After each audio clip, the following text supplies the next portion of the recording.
ঠাকুর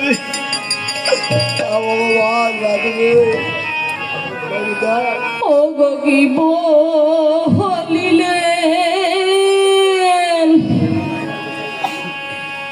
মুনি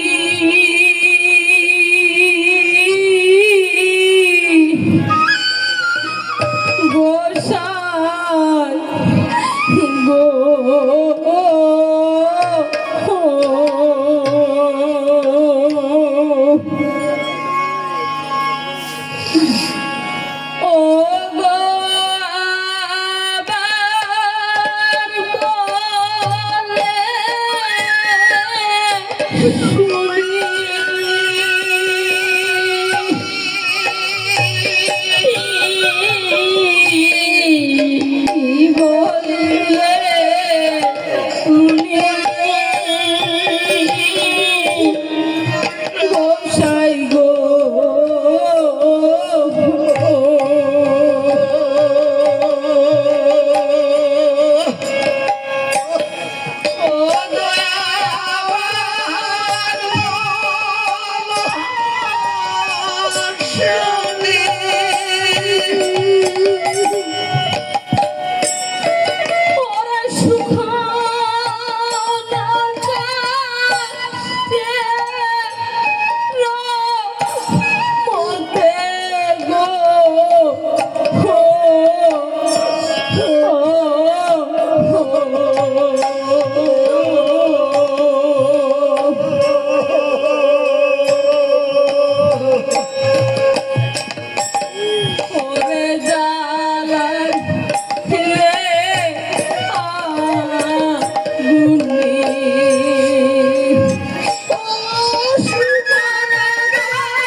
আর বাবা বল।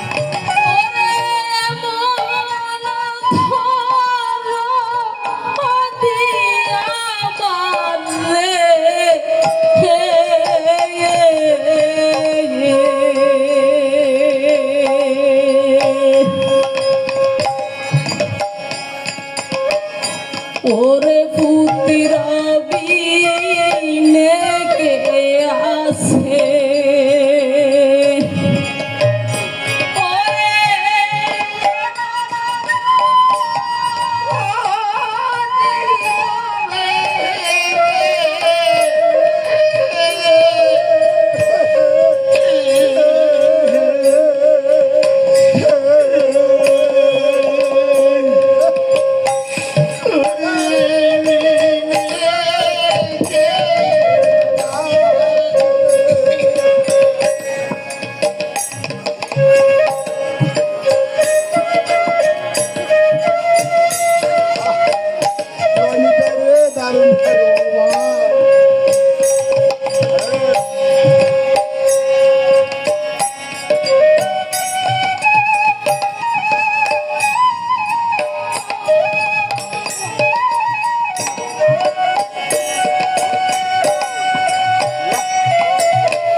ওরে আমার মরণ কালে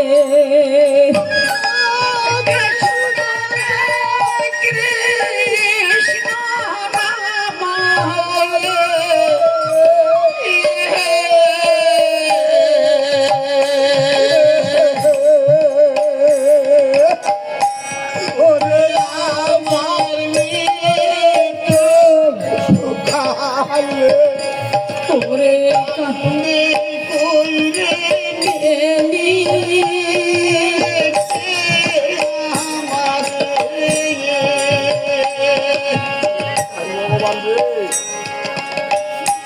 ওরে শাসা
কতই না অবহেলা করে থাকি।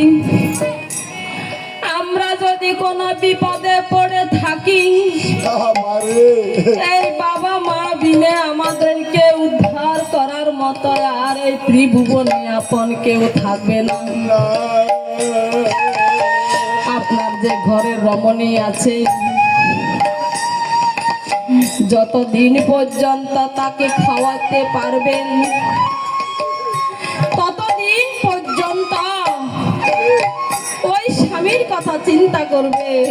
আর মা বাবা চিরজীবনে সন্তানের জন্য কেঁদে যাবে। মা বাবা যতদিন জীবিত থাকবে ততদিন পর্যন্ত এই সন্তানের কোন কাজে মঙ্গল হয়, কোন কাজে অমঙ্গল হয়, মা বাবা বিনে আর কেউ দেখার মতো সে বন্ধু থাকবে না। এই বন্ধু আর বান্ধব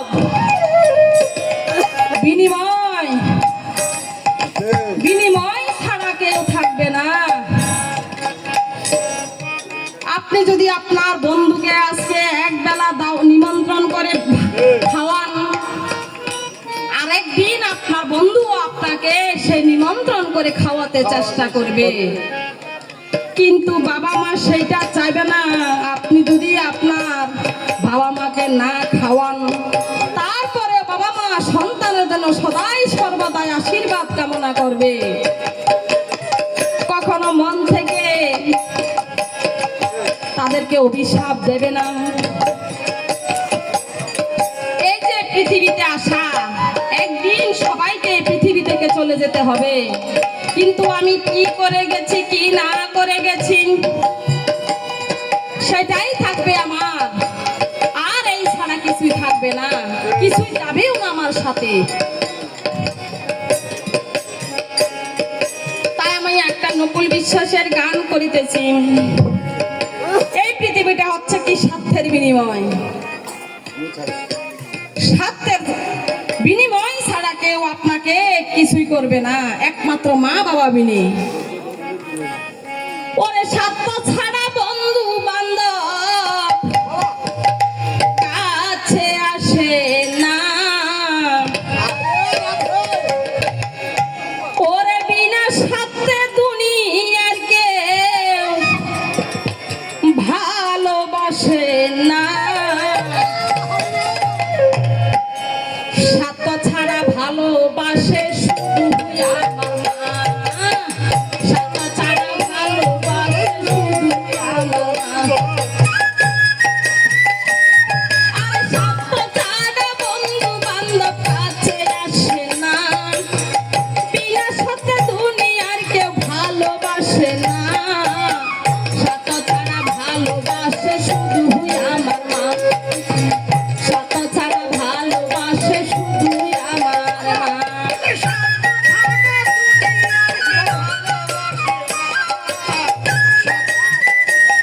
আরে বিনা স্বার্থে দুনিয়ার কেউ ভালোবাসে না, স্বার্থ ছাড়া ভালোবাসে শুধু আমার মা, স্বার্থ ছাড়া ভালোবাসে শুধু আমার মা। এই যে প্রতিমা পূজা করি আমরা, যদি একটা প্রতিমা, এই যে কদিন আগে সরস্বতী পূজা হয়েছে, একটা মাটির প্রতিমা যখন আমরা কিনে আনি 10,000, 15,000, 20,000 টাকা দিয়ে আমরা কিনে আনি, কিন্তু তার একটা মূল্য নির্ধারণ করা হয়। কিন্তু আমার মা যে আমার এই সুন্দর দেহ তৈরি করে দিয়ে গেছেন, তার কোনো মূল্য নাই। কাদায়ার খড়কুটা দিয়ে মাটির মূর্তি ঘরে,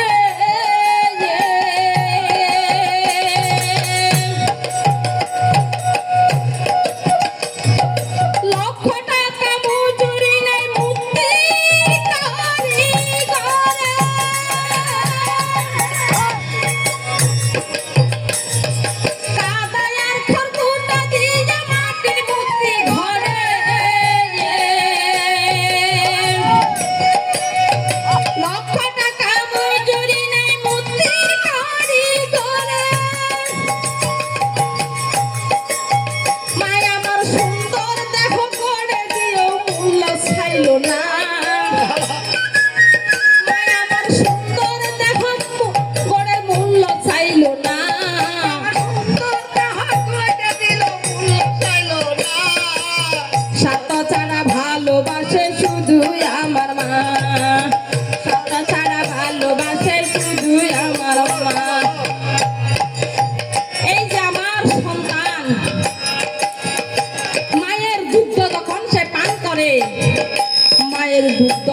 অঝোর ধারায় জ্বরে যার কোনো হিসেব নাই।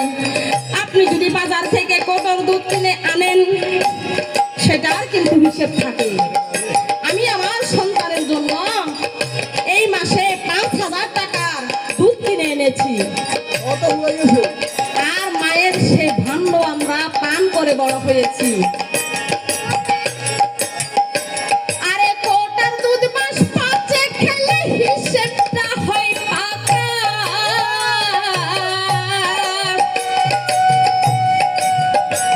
আরে প্রতি শিশুর পিছনে খরচ কয়েক লক্ষ টাকা।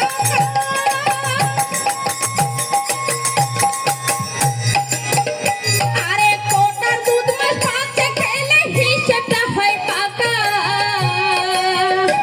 আরে প্রতি শিশুর পিছনে খরচ কয়েক লক্ষ টাকা। মায়া সুখের সুদা পান করাইয়াও মূল্য চাইল না।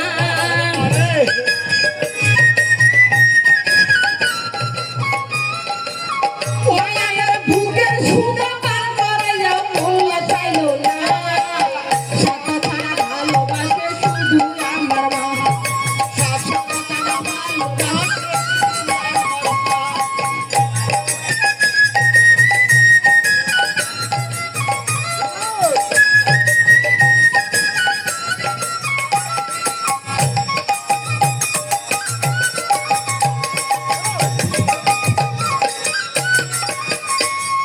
সাধকের জীবনটা কাটে মুক্তির সাধনায়।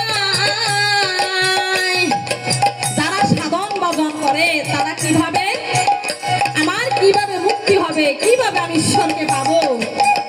আর মায়ের সাধন সদাই সর্বদাই সন্তানের মঙ্গল। সাধকের জীবনটা কাটে মুক্তির সাধনায়। মায়ের জীবন কাটে ছেলের মঙ্গলে কামনায়।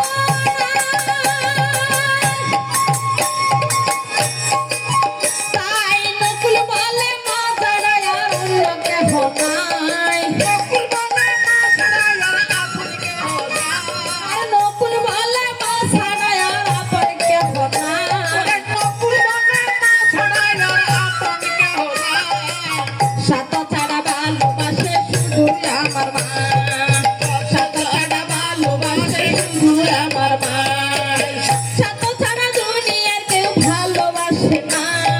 শত ছাড়া দুনিয়ার কেউ ভালোবাসে না। আরে শত ছাড়া বন্ধু বান্ধব কাছে আসে না। বিনা শর্তে বন্ধু বান্ধব কাছে আসে না। শত ছাড়া ভালোবাসে শুধু আমার মা। শত ছাড়া ভালোবাসে শুধু আমার মা। আপনি যদি আপনার বাবা মাকে সেবা স্তুতি করেন, আপনার সন্তানও আপনাকে দেখে শিখবে। তাহলে না হয় এই যে চাকা সবার জন্য ঘুরে এসে ওই জায়গায় দাঁড়িয়ে যাবেন, ওই চাকা সবার জন্য ঘুরে এসে ওই স্থানে দাঁড়িয়ে যাবে। আপনি আপনার বাবা মার সাথে যে আচরণ করবেন, আপনার সন্তানও আপনাকে দেখে সেই আচরণই শিখবে। এই জন্য এখনো সবাই সময় আছেন, পিতা মাতাকে সেবা করেন, পিতা মাতাকে ভজন করেন। আর সমাজে আমরা মেয়েরা হয়তো বাবা মার ঘর ত্যাগ করে শ্বশুর শাশুড়ির ঘরে যায়। আমাদেরও কর্তব্য শ্বশুর শাশুড়িকে মাতৃজ্ঞানে জানা, পিতৃজ্ঞানে জানা, এবং শ্বশুর শাশুড়িরও তেমনি কর্তব্য যে কি আমার মেয়েকে আমি পরের ঘরে দিয়ে দিয়েছি, অন্যের মেয়েকে আমি নিজের ঘরে এনে তাকেও মেয়ের সমান জানা। তাহলে সেও আপনাকে সে পিতৃজ্ঞানে জানবে। যদি আপনি আপনার সেই পুত্রবধূকে যদি আপনি তুচ্ছ তাচ্ছল্য করেন, আপনার পুত্রবধূও ঠিক আপনাকে ওই জিনিসটা দেখিয়ে দেবে। ছোট্ট একটা যদি পোষা ময়নাও যদি আপনি নিয়ে লালন পালন করেন, তাকে যদি কিছু কথা শেখান, সেও সেই কথা শিখে। আর আমরা তো হলাম মানব, মানব তো আরো ভালোবাসার পাগল, প্রেমের পাগল।